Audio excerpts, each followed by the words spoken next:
நான் கொண்ட திட்டங்கள் சிறிதாயினும் ஐயா எனக்காயும் திட்டங்கள் பெரிதல்லவோ. புழுதியில் இருந்து என்னை உயர்த்தினீரே, ராஜாக்களோடு அமர்த்தினீரே.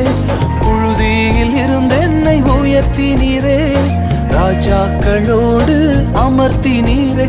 உந்தன் கிருபைகளை எண்ணி நான் பாடுவேன், உந்தன் மகிமைதனை தினம் நான் ருசிப்பேன். அல்லேலுயா அல்லேலுயா அல்லேலுயா அல்லேலுயா.